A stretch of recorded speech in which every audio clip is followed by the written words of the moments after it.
Hi, I'm Rich Baker from Rollin' and Riches, and this is Improv Breakdown. I mean, I do think it's kind of like anti-itch cream, or not anti-itch cream, scratching the itch that you have. That does how I was trying to figure out, because you were like talking about topicals, and I was trying to make it work. My hands. It's like, What suggestion? I was that. Me? Yeah. you asked for it. What? Yay! Oh, God. Welcome to the Improv Breakdown. My name is Rich Baker, and I am joined. We've already been laughing quite a bit. I am joined by the hilarious, the talented, the awesome Joy Mamey. Everybody, Joy Mamey. Look at her right there. She is. Thank you. Thank you so much. Oh, How you thank doing, you. Rich? Yeah. You're great. I'm so glad to have you on my show. You're awesome. Thank you. You're great, and I'm so happy to be here. This is an exciting Zoom to have. So, Yeah. compared to the other Zooms that have been Had some boring Zooms. Zooms. I hear that. Yeah. Joy, at one point in your life, you weren't an improviser, and then you became one. Or maybe you were. I don't know. I'm assuming you weren't an improviser at one point. There was a time. So how did improv enter your life?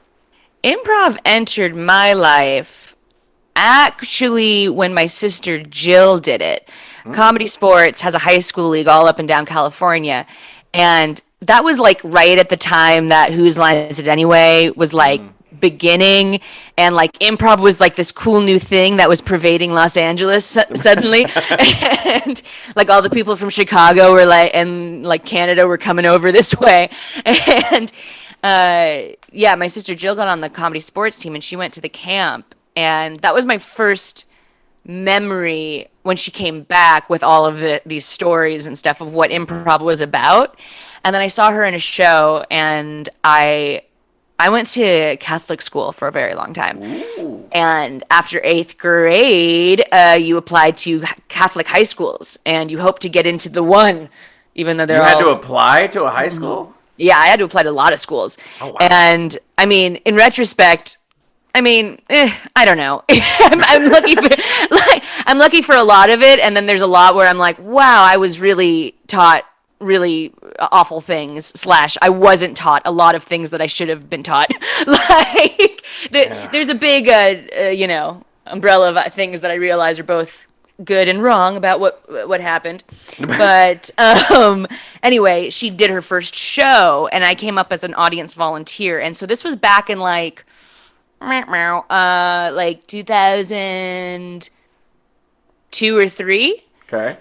And then when I was applying to high schools in 2004, between the schools that I got into, I chose my sister's alma mater so I could do the Comedy Sports team. Oh, and nice. Yeah, and I got on truly by the skin of my teeth, and also probably because of what do you call it when people know your sister? Oh, you're like a legacy? You're like nepotism? Kind of like a legacy, but kind of like a, I'm sure, I don't think my audition was necessarily great. I think I was really nervous. And then I saw one of the people go, "Is that Jill Mamey's sister?" And I was like, all right, nepotism. Yeah.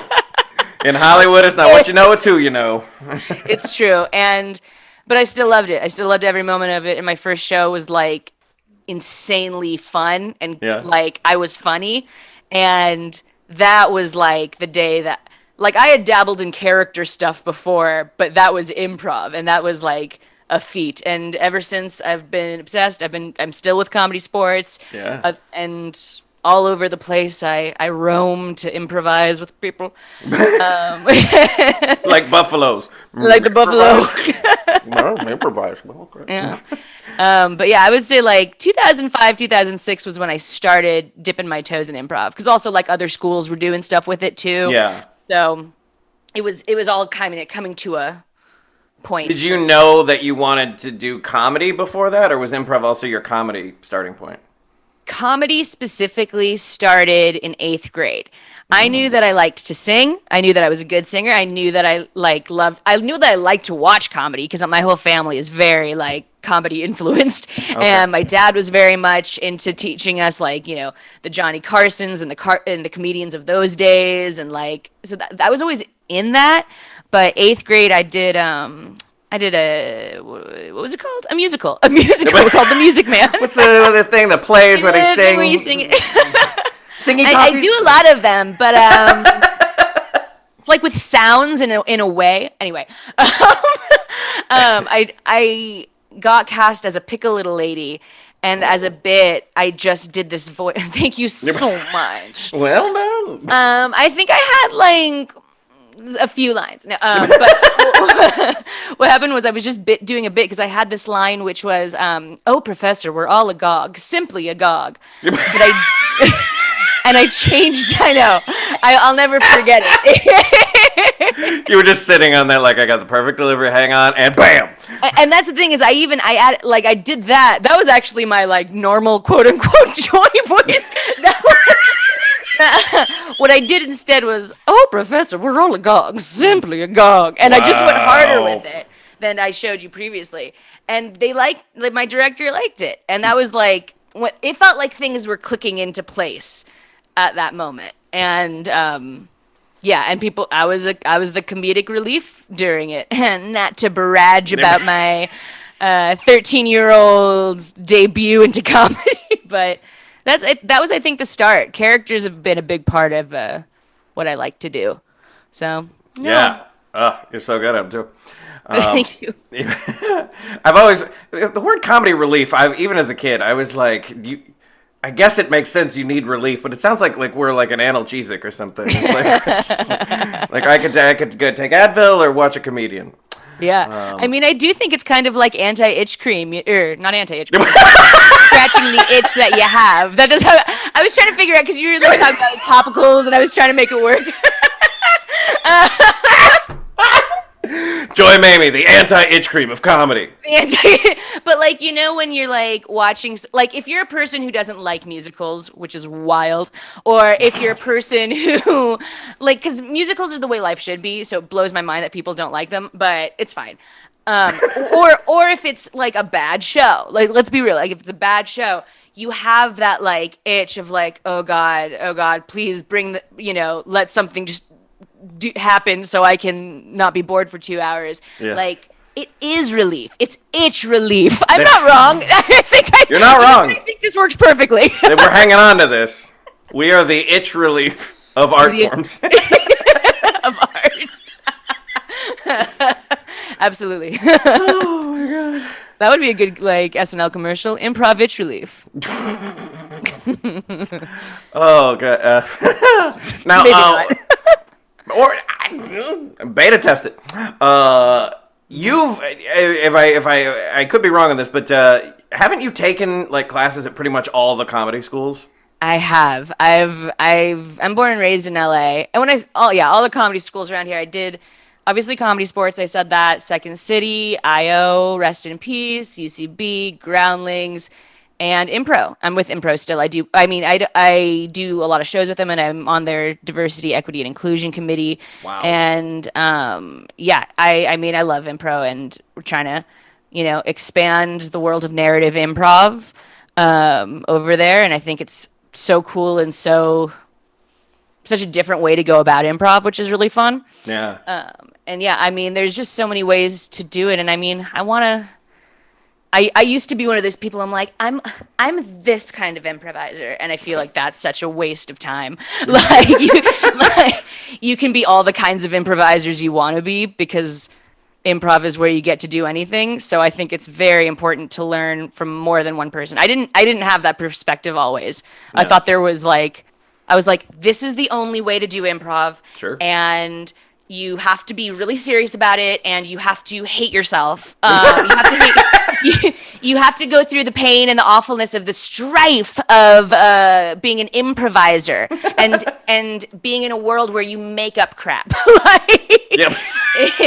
I thought that's the way it was supposed to be, and surprise, did not help me as an improviser by any means. Huh. It, in fact, put me in a deep, deep depression,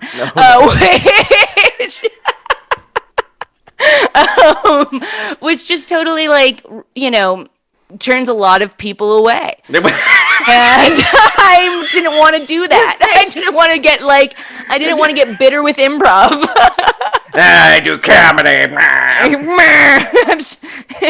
I have to say, like, to suffer for your art, I think is like a perspective, but I don't think it needs to be the perspective by any means. You should like what you do.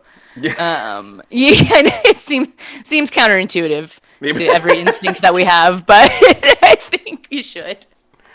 So like, can you just talk about like what it was like to be exposed to all? Because I took from I think 3 different schools, which like was a decent amount, but like you just rattled off 6 schools, and like that's oh, and the pack as well. 7. So you got like you have different perspectives, and then like variations on perspective. You got like, can you just like talk about like that amalgam of what that was like? Yeah, I mean, I think the hardship of like doing anything is like, to begin, the idea of like trying to take on any venture.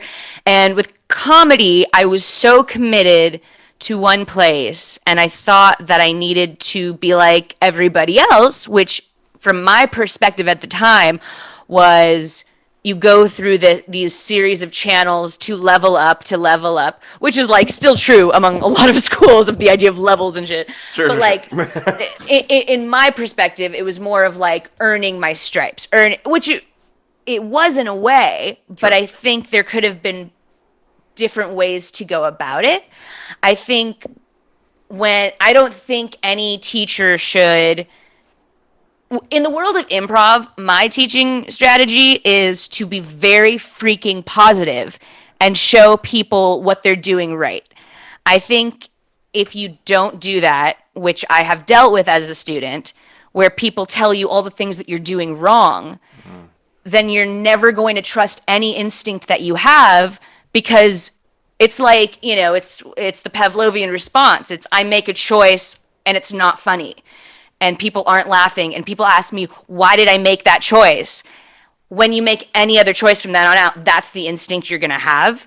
And I've not only been there and had that like confusion too, because I came out from a place where like the beginning of my improv was like so positive, and so I felt it. I understood what it's supposed to feel like. Yeah. And when this new feeling of doubt came in, which seemed like out of nowhere, but in actuality, it's definitely from systemic norms and, just general females. And I mean, not just female, but people who identify as have like feminine instincts and feeling like they have to say sorry all the time and, protecting other people's feelings and, these things that, when you think of the improvisers who never have to worry about that, like it's generally white cis male guys, and it's okay to be that. It's okay to be that, but it is important to be aware of that. Yeah. I think not only as a performer, but as a teacher, super important as a teacher to know the way you're representing yourself and what that means because improv should be for everybody. Like, it's a beautiful art form where it's so much fun and so silly. And if you feel like you can't be fun or silly, then you think you can't do it. Like, but you just have to have the right frame of mind. So I will say, like, I've had a hard time with teachers who, again, make it too precious. Because there's also this kind of like nose up, like, this is improv, all right? Mm-hmm. Welcome to the classic world of improv, where everybody here, we know comedy, we can feel it, and if you can't feel it, if you can't just feel it, then clearly you're not yes-anding right. Like, like it's a bunch of BS that if you're a new enough student, you can't know that that's wrong, Yeah, exactly. And you believe it. Would you say, like, I talk about this sometimes, it seems to go hand in hand with this guru model of, like, your teacher knows everything is right and you have to just kind of follow them. And because I was exposed to that a little bit in Chicago, and looking back, I'm like, why would they allow that? But it feels toxic. It totally is. And I mean, with everything that's been happening in the last 4 or 5 whatever years of, like mass like wokeness or whatever in our country, like it has fully affected how the theater companies work and the people who are making art and finding out what things are funny and why other things are unfunny. Like it's really a big time of asking ourselves why. And I mean, I think it's a beautiful thing, as icky as it feels as we're going through it. But I think it's a really good time for comedy and perspective shifting. So Yeah. Ironically juxtaposed onto everything else that's happening. It's like, what a time, huh? Yeah. What a time. It is weird that we have to be like, no, this, like, explain why things are objectively heinous, as we have video evidence and we all think that we were on the same page in some semblance of morality and equality. Like, I don't know what people are thinking with. I don't know. I don't want to go back into politics. We were talking about politics a little bit earlier. It makes me mad. But like this semblance of like everybody's on the same playing field, and it's like, no, we're not. And the big lie is you telling us that. Yeah. And it's the same thing in improv. It like, if you're not feeling a scene, it's probably because you're doing something wrong. Versus, also, what if somebody, like, there was this gal who wrote posted about how she had a really negative experience in one of her shows where, I can't remember the exact details, but essentially she said that she was on a team with a guy and he labeled her as some kind of like, I think like she was trying to play the boss of the scene and he was trying to label her as a subordinate. And then after the show, and I think she had said something like, I'm in charge here. Like there was something where she had like solidified that piece of information. Yeah. And after the show, during notes, she apparently like felt really bad because he said that she wasn't yes-anding him. Ugh. And she was like, and I don't know what to do, and I feel really shitty about it, da da da da da. And I responded, I was like, dude, he didn't yes-and you. Yeah. And also, like, if someone is like, and I think there was also something like problematic in the dialogue. This was a few years ago, so I can't give you the exact specifications. Sure. But I just remember being like, also, if you're not comfortable with something, or if you have said something and you're not being heard, like, you have full agency to not feel like you have to be the one to yes and. Yeah. Like a lot of people use that, like, I was playing a rapist and you didn't let me rape you. Like, you didn't yes and me. Like, you don't have to freaking yes and something that makes you uncomfortable. I will say, though, in the world of specific improv, you gotta tell them why. And it's hard to, in that moment. Yeah. There's a horse on the roof. Oh. Okay. So I don't think that's true, but it sounded like a neigh. Yeah, something's happening above me. But yeah, like, there's this real difference between like agreement and saying yes. You know what I mean? Like, yes and feels a bit like a I don't know how to explain it. It feels a bit like you're attached to it, and if you don't yes and in the way that you think yes anding is, you're a failure. But that's the thing. Yes anding can mean so many different ways of agreement, and showing how you are aware of what the other person is doing and giving kudos to that and building upon it. Yeah. No, I dig it. Yeah, because I used to be like that, very much so, that timid of like, oh, well, I don't want to not yes and you. You know, it was like I just wanted to like, I gotta stick to this rule or else I'm failing at everything. But you know, not it's a waste of time. Waste of time and stress, a lot of stress. So much. I had days when I went home crying myself to sleep because I thought I like lost the magic of improv. It's a waste, total waste that I thought I had to go through that. To later realize, like, you know what? If something doesn't work for me, maybe it doesn't work for me. Like, and it took me a long time to understand that. Because again, we're all, it's honestly, it's our big ass ego. It's our ego telling us that that this is so dire and this is so important that this is all you have. So like you have to commit to this and you have to struggle through it. It's like, no, you don't. You can cut ties and be like, I'm going to try. This is not the only place. Yeah. Granted, a lot of things have to do with like being aware that you can go to other places. Right. If you don't have that awareness that that there's actual places in reach, and I don't know. Yeah. That's the education portion of it all. You got to educate yourself. 100%. Well, speaking of education, like at some point in your performer journey, while you're learning and whatnot, you clearly came up with the idea that you wanted to teach, or somehow got involved in teaching. Like, how did that play into? Yeah, teaching came from me learning about positive reinforcement. Oh. Once I learned that whole concept, it made me want to be like, oh, this is what it can be, like. And it made me very much like when people believe in themselves, they can really do a lot more. Like, it's kind of wild, but again, it feels like it goes against every instinct that we're supposed to have. But like I think I'm trying to remember. I think I may have taught like one workshop that I had bubbling for a while, specifically on improv confidence. And then that turned into, it was a lot of me just either covering workshops to teach people for friends or something, or I was trying to create my own and finding spaces to either teach it for free or teach it for, just try to get it out there. Yeah. And, it's just, and it just continued. I've taught through comedy sports for high school league and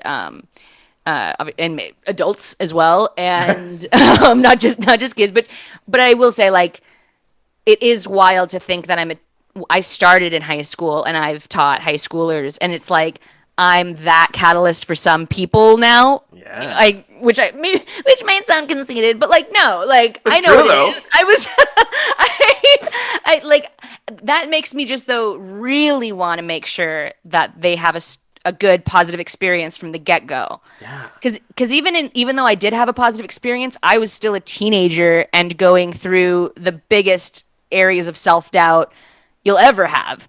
Like, first you're a child, and then like you become like 12 years old, and then from then to like, I don't know, like 25, you don't believe you have all of these modes of self-doubt. I mean, maybe you come out of it more at like out of college or whatever, through college, but even so, like, it's just these waves, and I just want to make sure that like every student gets like to feel really good in this art form. Yeah. And to know why, like, like if something doesn't work, like, you're not a bad guy, you just have to know why. You just have to know why and do better. And yeah. I love it. I love it. So, I mean, I think you basically already said it, but like, what makes for a good improv instructor? Yeah, positive reinforcement. It is. And awareness. Just like awareness of the vibe in the room. I think that gets lost a lot of the time. Read the room. Read the room. Like, I talk really fast. I don't know if you noticed, but I don't know if your listeners have been keeping up, but but like I think what's fun about, like, I try to speak very clearly, and if people don't know what I'm saying, I ask them to ask me to repeat. But like I can tell if people didn't get what I said. You know what I mean? Yeah. And I think some teachers might not feel that sometimes, and therefore they're like, all right, powering through, and then they like call you up first, and you're like, shit, I feel like so unprepared. But I think the biggest thing is to remind people more than yes and is that everything that you do is right. Like, remind them over and over and over again, remind your teammates over and over and over again. And like, just promise them, like, I believe whatever you say, I'm with you. It's just confidence in one another, not just in yourself, but in like the fact that people aren't gonna like make you feel like an asshole. More than they got your back. Like they're not gonna let you be the loser in this show. Like, Right, yeah. If you make a bad joke, they're gonna like, okay, we're all jumping on this bad joke to make it a good thing, or else, yeah. exactly. Or it's gonna be like, I love like I'm gonna make you look good, and to explain on the other side of that, it's like nobody has the intention. I'll say it this way: most people don't have the intention to make you feel bad, because yes, there are those people, but Yeah. in improv, I feel like they are few and far between. And then when they do shit like that, they're the outsider. Yeah. And then they feel that and they're like, oh, I should be nice. Like, you know what I mean? Like, it's kind of mind blowing when people realize, like, wait, was that not cool? Was that mean thing I just said not cool? Like, moments of, because they know that people's eyes are on them, Yeah. you know? And it's like, it's also like your thoughts. It's not like somebody wrote that for you and you're delivering it wrong. It's like, oh, like there's a reason. And I I feel like that could also scare a lot of people away from Sure. improv being, but like if you remember that people don't want to, they don't want to hate you. They don't want to make like you feel bad. They want you to like them. Yeah. Like Oh, yeah. that's all anybody wants is friggin' acceptance.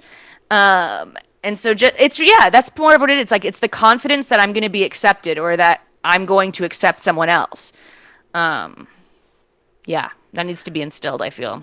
One thing that I talk about with my students a lot, and I think it goes part and parcel of what you're saying, but I'd love your opinion on it, is the idea of like so much comedy, almost all scripted comedy that I was ever exposed to was about punching someone down, like making fun of someone. You know, it's funny when the coyote falls, right, and the roadrunner gets away, and you know, it's a lot of, you know, Judd Apatow, different things, you know, making fun of people and the good zingers and whatnot. And I'm not saying that we can't do that in improv, but it feels like in improv to me, the more joy that I get out of it is from people connecting and building up and being goofy and silly together. And I think when you get people who go and I'm going to do comedy, and they're used to this kind of like against each other kind of comedy, and we're like, no, we want to connect comedy. I think that kind of factors in too, right?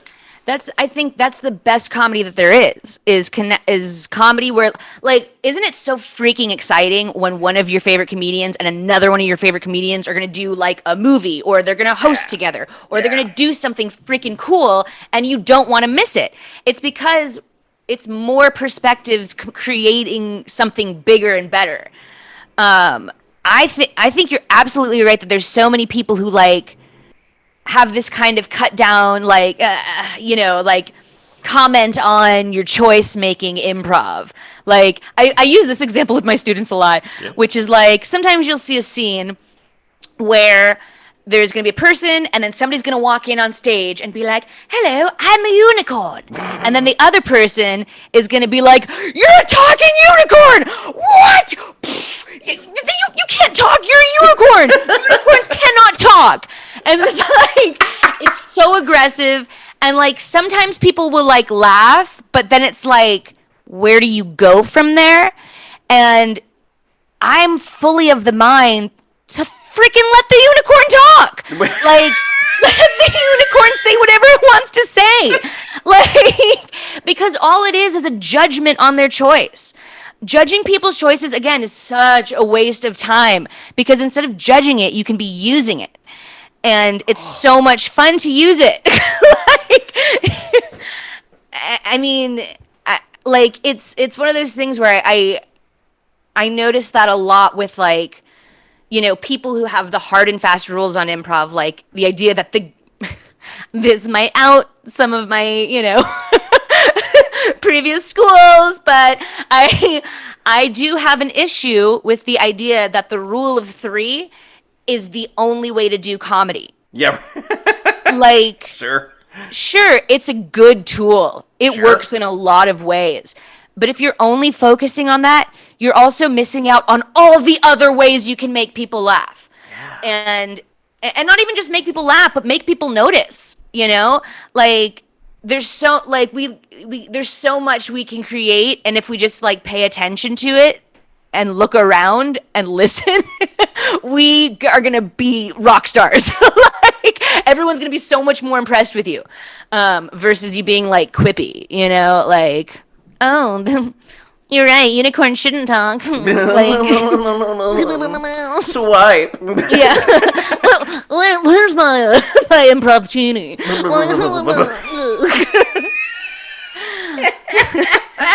Gang, Oh my God. yes, and ooh, that's a Let me good drink out of my improv thumb. scene. Oh God, I can't help but just do bits with you. It's too good. It's too good. We fall into them real easy, Rich. We're so good at Every bits. time I hang out with you, it's never a question. No, yeah. Oh God, when you said we spend too much time judging their offers when we could be using it, I mean, I'm writing that down. I'm quoting that. I'm telling all my students because that is, I mean, that gets to the core of things that I've been teaching around that for a while, but that is just such a real good way of putting it. And two, please tell me you have a workshop called Let the Unicorn Talk. You know what? I'm really glad you're saying that. I don't, but I love that name, and I think I will. I think that's just inspired me. I do have a class coming up called Improv Joy, because my Nice. friend was like, Improv Joy, and I was like, yeah, and she was like, put Improv Joy, and I was like, okay, I'll make it Improv Joy, because I was like teetering on a bunch of ideas of what to call it, but yeah, I'm gonna. The next class I'm going to be called Let the Unicorn Talk. Oh, it's official. Such a good title. And it gives me so many design ideas for the flyer. Right. Like, that's the real excitement that I have. I get to make arts and crafts. Yeah. I hear you. Ever since I started designing my own stuff, I'm like, oh, this is fun. Yeah, exactly. Oh my goodness.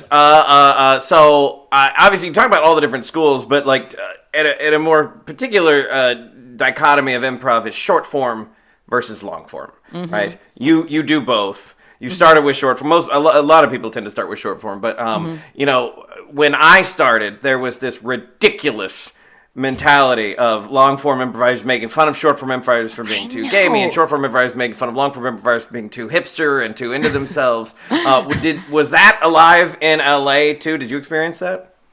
I don't know about the latter half of that, if short form improvisers were like hardcore thinking that the other ones were hipsters, but I will say, maybe I wasn't thinking in the terms of hipsters, I will say as a short form improviser, I have fully met multiple long form improvisers who are like, it's just like short form's kind of like gimmicky, and I like to do scenes that are gonna like last, and like my problem with that is like, even if you're doing long form, every scene is still like 4 minutes. Yeah, like you're just doing scenes, and it's Yeah. fine. I love it, and I love seeing how the beginning of an improv show will go to like at the end of like a 40-minute or however long the slot is.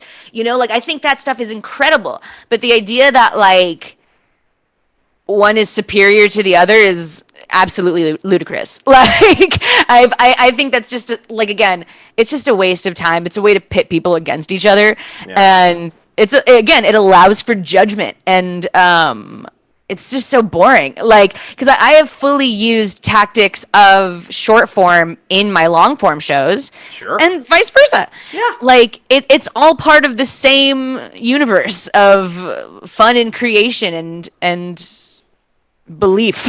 Like, it doesn't need to be like, I've always been so annoyed at anybody who like turns their nose up at some kind of improv choice or something.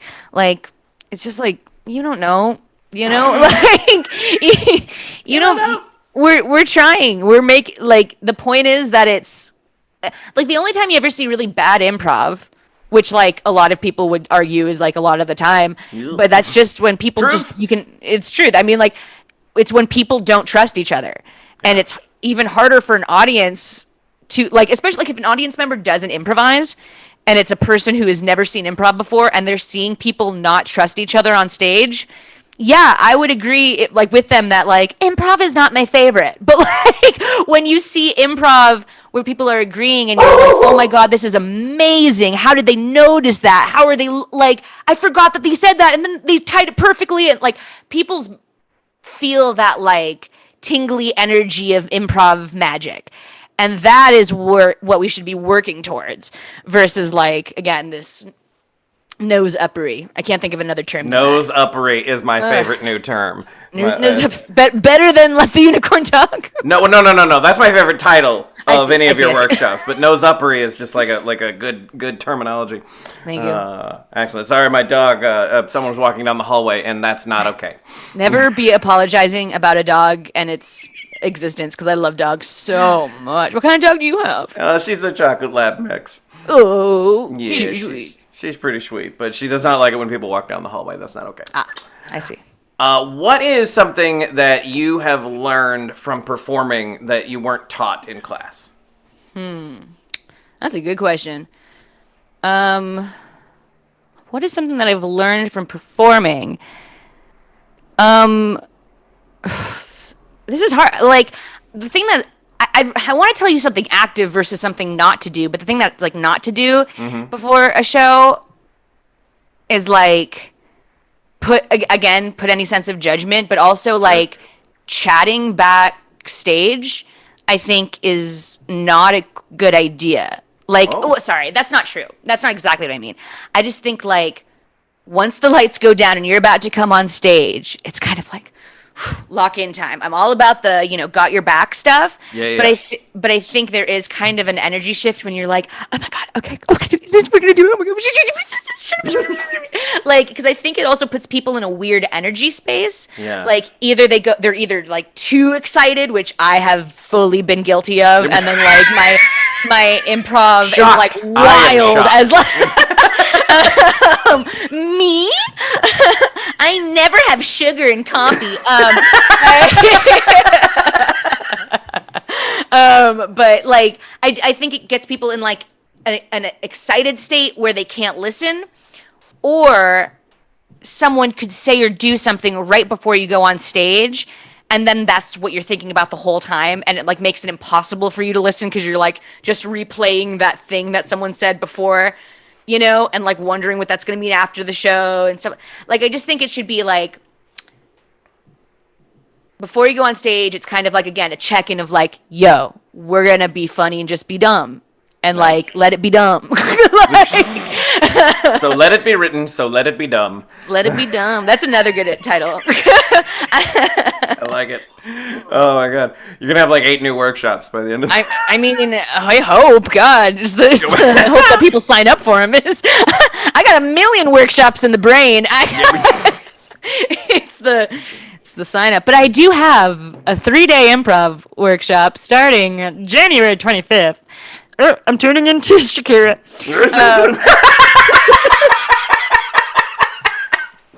You saw it here on my show, folks. She turned into Shakira, like Bruce Banner into the Hulk. Oh my God, I wish. That would be the most amazing. Whenever you get too fabulous, there's Shakira. I'm happy for you to plug any workshops. Unfortunately, this episode will not come out before those start. But that's totally fine. Check out your stuff for future workshops. Hopefully, after that, there'll be more workshops. So just check the shiz. Check the website of the internet. Yeah. They put improv on the internet now? Good for them. Apparently. We're trying, buddy. Ever since March 16th, it's just been a constant panic of like, is this going to work online? Will anyone understand what this art is? No less than they did when we were on stage. I have a question for you, Rich. I like to talk about this with improvisers. How do you think the world of improv is going to be after we come out of the Zoom era of improv? It's a good question. There's so many things that are happening right now. Obviously, like, I'm being connected with more people internationally in different cities, and as everyone is. So obviously, there's more of an exposure. So I think that improvisers ourselves, we're going to be traveling more than we used to. We already were traveling. But I think it's going to be even more like, oh, I know you from the Inner City Jam, or I saw you on 10 Minutes with Jay, or Bob, whatever. And so I think there's going to be more like, oh, he's really cool. You can come teach at our theater, or we should, do a show with you and this, that, and the other. I think that's probably going to happen.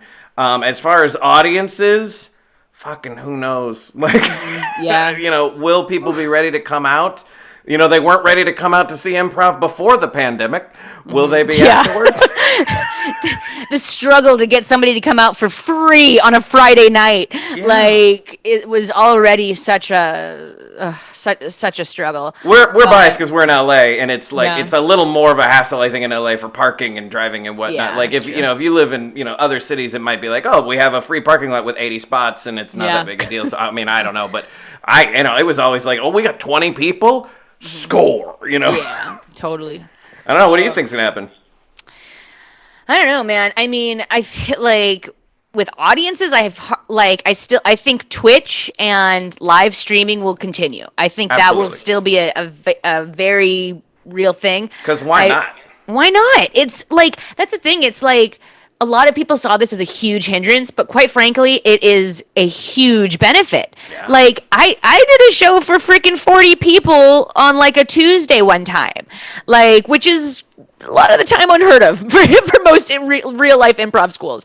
But like other people, like people are doing shows for like 300 or whatever. Like if we can reach more people, great. Let's keep it and show that that's one of our accessibility features, so to speak.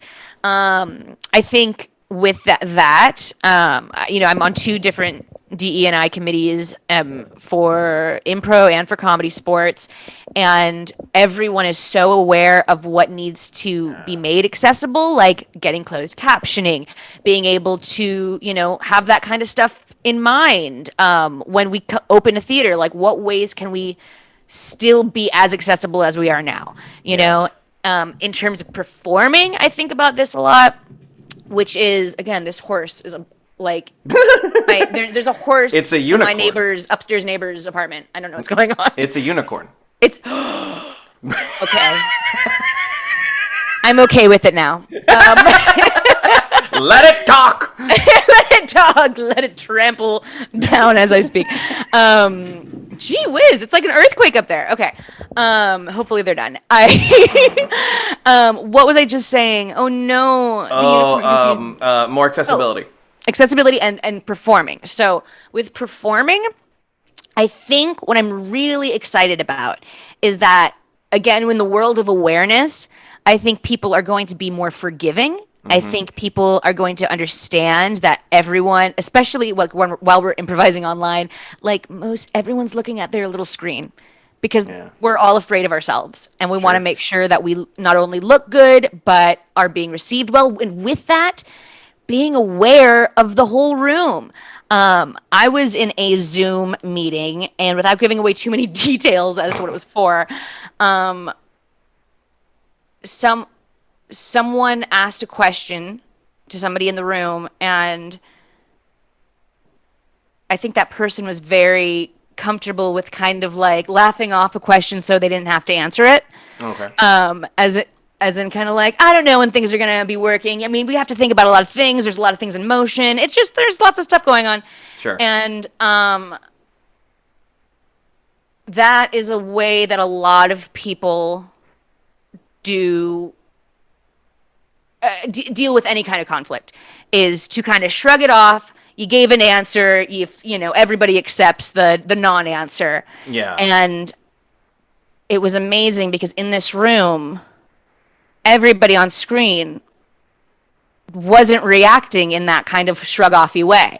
Ooh. And it was seen through the whole screen. And that awareness of people looking at you in that way, where it's like no one can say they missed anything, I think is going to be really helpful for improv in that, like, it's going to make us choose to be more aware of what we're seeing.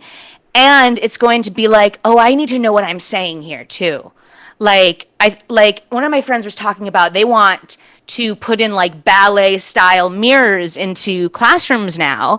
So when we do improv scenes, like we can literally not only look at ourselves, but the whole room. Oh. And I think that's a brilliant way to, I mean, of course it's expensive and you can't do improv if you don't have any money, which is what everybody uses as an excuse for shit. But like at the same time, that's a good investment. That's a good investment for your students. I mean, like that's, again, a down the road kind of thing for a lot of worlds. But like, just again that there are these ways where we can literally look at ourselves, literally hold a mirror up to our emotions, up to our reactions, up to our energies, that if we can literally see it, I mean, like, it's already hard enough to, hope that you heard your name correctly if somebody called you Jacques and you have to remember that 4 minutes later. Like, if you have that extra tool, I feel like Zoom has actually just been a huge tool for awareness and like self-awareness and social awareness. Yeah. So, I mean, I'm excited to see what it does. I just hope we don't. I hope we don't lose it. I don't think we will. Yeah. I don't think we'll be allowed to with the whole technical era. So. Well, my guess is, and I've got skin in this game, so this could be my bias, more hope than anything else. But I do think that online classes will still happen after we don't have to have them, because parking, driving, space. If you want to take a Joy Mamey independent class, right? Then and you live in Massachusetts, like boom, you do it online. Or if if it's too expensive to rent a space, or you don't have access to a space, like I don't have access to my own classroom space. It's like, oh, Zoom, $13 a month or whatever. It's like we can all have that. So I mean that's what I'm hoping for. Yeah, I think it's going to be good for the improv worker a lot, for sure.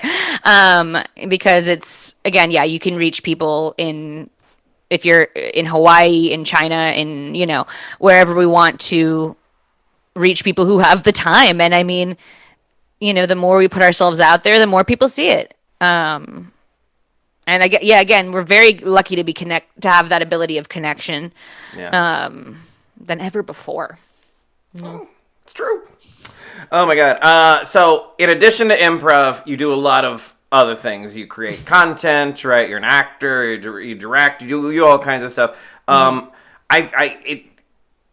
think there's a lot of improvisers who love doing comedy, would like to do more, but feel like, oh, I'm just an improviser. I can't direct my own films, or I can't do this. Can you talk about being an improviser and being a creator at the same time? Yeah. I think improv is the best thing to be able to do other creative stuff. I do a lot. I do stand up, I sing, and I do silly songs and stuff. And I mean, all of my best ideas have come out of me doing a dumb bit and then me being smart enough to write it down. Like, if I'm like worthwhile enough of a comedian, I am going to remember to try to write stuff down when I'm just like, bidding with my friends, or I don't know, under the influence. Like, if I'm smart enough to write something down and have a notebook near me, I come back to it when I'm not, and I'm just like, damn, that's still funny. Yes. Or the opposite end of it, which is like, what does that mean? That I would say happens more often than not. But when you do get something that you just did a bit of, and then you're like, again, if you just believe in yourself, it kind of blows my mind, the stuff people like. I'm like, oh, you connected with that? I thought I was just being a sheer dumbass. Oh, cool. That's what I thought was going on. I'm glad. Please tell me that's your one-person show. Joy Mamey, sheer dumbass. I hope so, man. Sheer dumbass. I'd watch it. And then I'm in a sheer like how Lizzo had her leotard and the arms were that sheer material. Ooh. Okay, we're planning it out. Joy, you are. I don't mean this by the pun, but you are a joy to talk to. This has been great. Where can people get more of you? Get more of me at Joy Mamey. Joy Mamey, Mamey, or go to those 2 words.com, joymamey.com, and then you can see stuff for my teaching, for my bits, my sketches, my characters, all that crapola. And I say that with every loving feeling towards my art. And yeah, just let's be friends. It's all that good stuff. See what I do over there. Joy, thank you so much. You're amazing. Thanks for being on the breakdown. Thank you for having me. Absolutely. This is fun. Thank you so much for watching. If you have any questions about improv, please put them in the comments below to get notified about upcoming episodes. Subscribe to the Roland and Rich's YouTube channel and click the little bell icon below. Thanks, improvisers, and keep making each other look good.